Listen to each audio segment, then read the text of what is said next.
নমস্কার বন্ধুরা, আজকের আমি তোমাদের কাছে আরেকটা নতুন রান্নার রেসিপি নিয়ে চলে এসেছি। সেটা হচ্ছে মাশরুম মশালা। এই রেসিপিটা তোমরা রুটি, ভাত ও পরোটার সাথে তোমরা খেতে পারো। খেতে কিন্তু খুব সুস্বাদু লাগবে। তবে আমি কিভাবে বানাচ্ছি তোমরা আমার সাথে থাকো, সঙ্গে থাকো, সব কিছু দেখতে পাবে। আমি মাশরুমগুলোকে জল দিয়ে ভালো করে একটা একটা করে ধুয়ে নিচ্ছি। দেখো পরিষ্কার করে।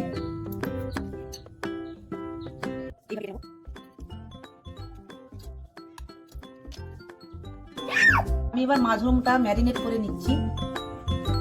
2 চামচ সরষের তেল, হলদি গুঁড়ো 1/2 চামচ, লঙ্কা গুঁড়ো 1/2 চামচ, মরিচ গুঁড়ো 1/2 চামচ, পরিমাণ মতো লবণ দিয়ে এটা ম্যারিনেট করে নিচ্ছি।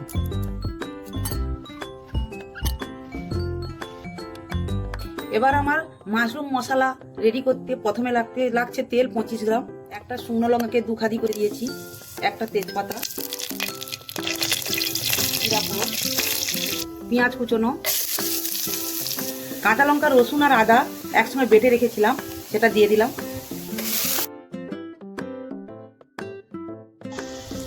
হলদি গুঁড়ো 1 চামচ, ধনে গুঁড়ো 1 চামচ দিয়ে দিলাম, জিরে গুঁড়ো 1 চামচ দিয়ে দিলাম, কাশ্মীরি লঙ্কার গুঁড়ো 1 চামচ দিয়ে দিলাম, গরম মশলা গুঁড়ো 1 চামচ,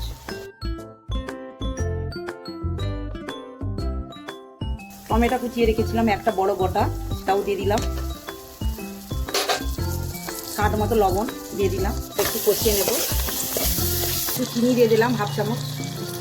এটা আমি এবার কষিয়ে নিয়ে মাছটা দিয়ে দেবো, ম্যারিনেট করে রেখেছিলাম পানি নিয়ে, এবার দিয়ে দিচ্ছি।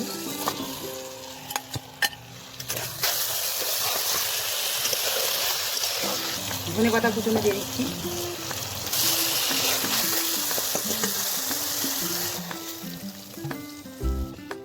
এবার পরিমাণ মতো জল দিয়ে দিলাম, ঢাকা দিয়ে 15 মিনিটের মতো ফুটিয়ে নেব। 15 মিনিট হয়ে গেছে, এবার আমি খুলে দেখবো মাশরুমটা কি হয়েছে। দেখো বন্ধুরা, আমার মাশরুম মশলা একবারে রেডি। আমি এবার একটা পাত্রে ঢেলে নিচ্ছি।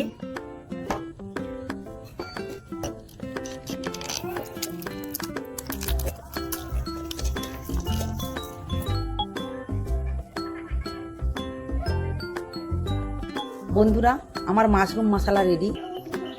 গাইস, মায়ের হাতের মাশরুম মশলাটা কিন্তু খেতে দারুণ হয়েছে। মায়ের রেসিপি তোমাদের কেমন লাগছে অবশ্যই কমেন্ট করে জানাবে। ভালো লাগলে লাইক করবে আর বন্ধুদের সাথে শেয়ার করবে। তাহলে আজকের ভিডিওটা এখানেই অফ করছি, আবার দেখা হবে নেক্সট কোনো ভিডিওতে। আজকের জন্য টাটা।